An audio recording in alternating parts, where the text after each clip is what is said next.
So as you're building your greenhouse, it's not a bad idea to put a bit of like a weep hole here at the bottom of your ground stakes. There's probably other things you can do to fill this to prevent water from getting down in there during the build process.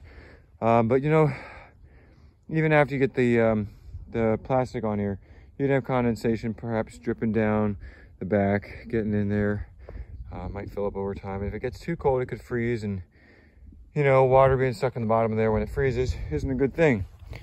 So you can see right now, I'll show you, we got a good bit of water in here. We're just gonna put this maybe 1/2 inch above ground level.